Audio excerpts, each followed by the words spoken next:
Graça e paz a todos. Ezequias Tavares apresentando Em Nome do Senhor Jesus. Reflexões. Tema: cautela com as profecias. E as mulheres dançando e cantando se respondiam umas às outras, dizendo: Saul feriu seus milhares, porém Davi os seus 10 milhares. Então Saul se indignou muito, e aquela palavra pareceu mal aos seus olhos, e disse: 10 milhares deram a Davi, e a mim somente milhares? Na verdade que lhe falta senão só o reino. E desde aquele dia em diante Saul tinha Davi em suspeita. E aconteceu no outro dia que o mau espírito da parte de Deus se apoderou de Saul, e profetizava no meio da casa, e Davi tocava a harpa com a sua mão, como nos outros dias. Saul, porém, tinha na mão uma lança. E Saul atirou a lança, dizendo: encravarei a Davi na parede. Porém, Davi se desviou dele por 2 vezes. 1 Samuel 18:7. Neste vídeo queremos advertir sobre falsas profecias e usurpações, as quais podem ser carnalidade, vaidade ou por usurpações, o que por sua vez é uma forma de manifestação satânica, porquanto Jesus disse a Pedro: para trás de mim, Satanás, quando este falou com sentimento carnal e humano, para Jesus ter dó de si mesmo, piedade de si mesmo. São Mateus 16:23. O que enseja nos dizer que a autopiedade é algo complicador na área cristã, uma vez que a proposta da cruz é a renúncia, a resignação e, de igual modo, a negação e a crucificação do ego. Leia São Mateus 16:24 e aos Gálatas 5:24. Mas o ponto central dessa exposição é a atuação de espíritos do mal, que tomou o rei Saul, o qual profetizava no meio da casa. Espírito que evidentemente entrou pela porta do ciúme e da inveja. Causa porque Davi se transformou em um herói do dia para a noite, portanto Saul queria matá-lo. Isso a qualquer custo. A hostilidade não era mais cruel porque Saul não estava informado da unção de Davi como rei. Nisso houve prudência, humildade e discrição por parte de Davi. Mas a pergunta que não quer calar é: o espírito mau profetizava o quê e sobre o quê? Creemos que um espírito mau não seria capaz de anunciar ou proclamar, vaticinar boas coisas. Convém lembrar a recomendação de São João: provai os espíritos se vêm de Deus. 1ª Epístola de João 4. Na conclusão final, narraremos uma experiência pertinente, pessoal, muito marcante. Importa ressaltar a colocação. Diz o texto que se apossou de Saul um espírito mau da parte de Deus. Entra então nessa questão uma permissividade da parte de Deus, como ocorreu com Jó. E quando dizemos que o diabo está a serviço de Deus, muitas vezes somos censurados. Mas por que o diabo está preso então, se Deus pode prendê-lo e soltá-lo a qualquer momento?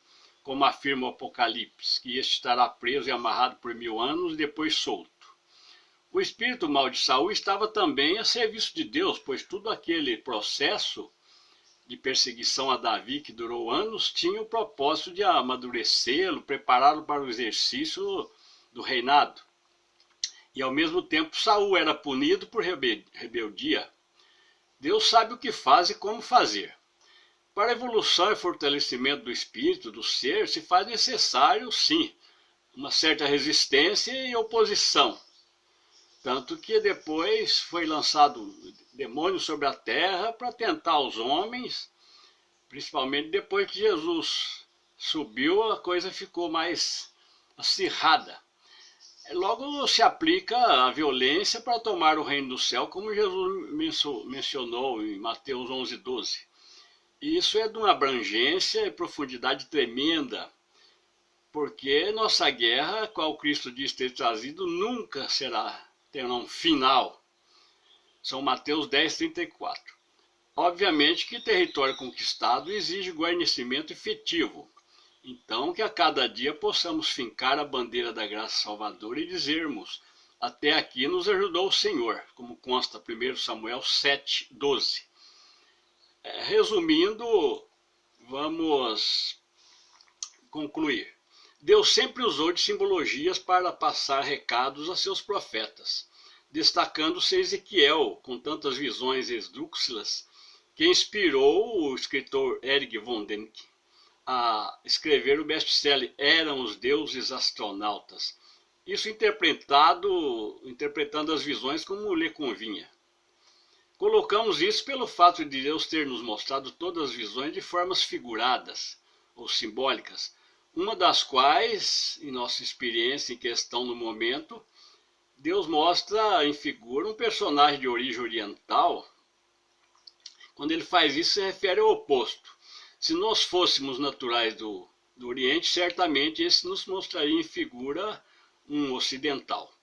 O fato é que tivemos uma visão onde um Sansei seria um espírito do meio termo, né? Porque ele não estava nem lá e nem cá, nem um meio termo. Nada tem de pejorativo, discriminatório nisso. Esse nos disse uma série de coisas e ficamos, a partir de então, vigilantes. Dias depois, numa reunião na casa de uma irmã considerada por muitos como profetisa, aquele espírito falaria em sua boca tudo o que ouvimos daquele espírito na visão.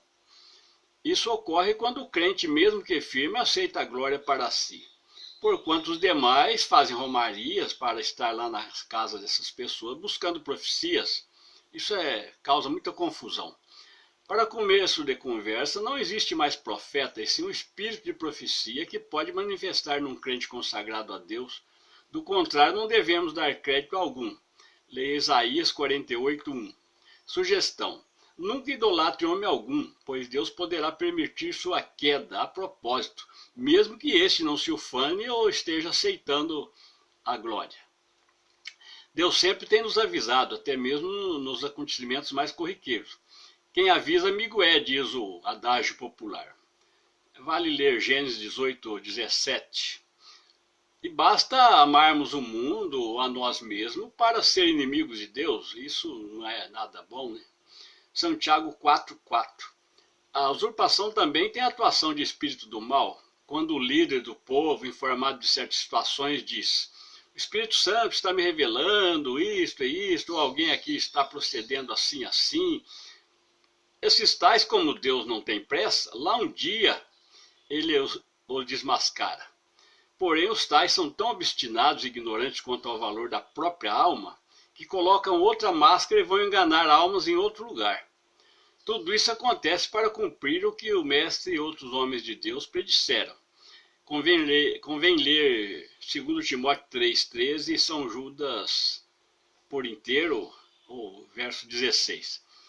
Como escreve com muita propriedade o pastor Glênio Fonseca Paranaguá em seu livro Pegadas de Lobo na Porteira, pastores, picaretas e psicopatas, as almas feridas que o digam. Toda honra e glória ao Rei dos Reis, graça e paz abundante a todos. Faz-nos ouvir tua voz gloriosa, ó nosso Mestre fiel Redentor.